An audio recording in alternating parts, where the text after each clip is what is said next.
guys, this is Buffy with STEM, and today I get to introduce you to this wonderful little robot called Ozobot. He is a 1-inch programmable robot that has LED sensors, dual motors, and several other sensors inside. There are two ways to program Ozy. One is using color and paper, and the other is through a blocky program available for a free app online.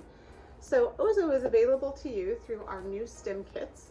When you come to the library, it's going to look like this in a travel case. Inside is Ozobot, colored markers, and your charging cord. So the way to charge Ozo is the charging port is directly on the back, and then you have your on-off switch right here on the side. The first thing that I like to do with Ozo is I start out by drawing a calibration dot. So I've already drawn one here, and I don't draw them over and over. I just have one that I keep kind of with my paper that I'm working with. So to draw a calibration dot is you're just going to draw a circle and fill it in about the size of a quarter. And what a calibration dot does is allows Ozo to reset every time you've done a series of work with him. So it's kind of like letting him take a little bit of a nap and then letting him go back to work. So you're going to push the button, turn it online, the LED light comes on, and just set it on the calibration dot. That way he can kind of spin around a little bit, and that resets Ozo. So important things to know about Ozo are that Ozo speaks the language of color. So that makes him codable for just about anyone of any age. In order to use the markers, you need to have good line quality. All of the Ozobot markers come with a chisel or a wedge tip, and you use that to your advantage while you're drawing. So I'm just going to practice so that you can see how to best get line quality. And while I'm practicing, I'm just going to let Ozo run on this little course that was drawn with markers. So using that wedge, I'm going to come in and leave myself a little bit of a border so that Ozo doesn't fall off the edge of the paper. And again, I'm using the edge of the marker to create a nice wide line. You want to make sure that it's a good solid line, but not too fat and not too skinny. So this should be a good line. We're going to do a test on it and see if Ozo can follow. What we're looking for is straight and solid on the side edge of the wedge, not a squiggly light line, and definitely not one that kind of meanders or is super, super thick. So in line quality, this is a good line, this one is not, and this one is also not a good line. So you can practice doing that with the black marker or any of the colors. So this looks like we've got pretty good line quality. So that's where I would start, is line quality. You'll also notice that I've drawn a lot of different colors.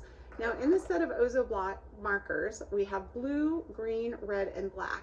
And these are the ones that actually code to tell Ozo to do specific things when we do them in little short intervals of color. So I'm going to practice for you and share just a couple of them so you can kind of see what Ozo does there.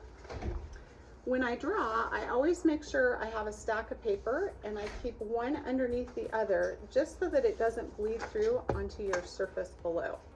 So for example, if I wanted Ozo to do what we would call cool moves, I'm going to draw a sequence of red, green, red, green. And these little marker colors need to be at a burst of an interval. So you'll notice that if I do red, green, red, green, I don't want to overlap the colors, but I don't want them to be too long or staggered or have any spaces in between either. So I'm going to go ahead and create that, and then we're going to test it and see if it actually works. So if I go this way, red, green, this should create a tornado, which is called a cool move. Now in Ozo, does he read left to right or right to left? In this case, what happens if we go green, red, green, red? So it's the difference between a tornado or a spin. So this is one series of coding where he does cool moves. Another one is speed. So speed, for example, what if I do green or blue, green, blue. So I'm going to do these short little intervals, blue, green, blue. And again, I'm not putting any space between the colors. I'm working to not overlap them, and I want the color sequence to be the same length. And then I'm at a corner, so I need to make sure that either I round it in a nice fashion that Ozo can easily read, or I create a crisp 90-degree angle. Okay, so I'm going to go ahead and draw just right to there. And we're going to test Ozo on this one. So he's got a spin just like this. And then we're going to go ahead and do a speed, which is turbo.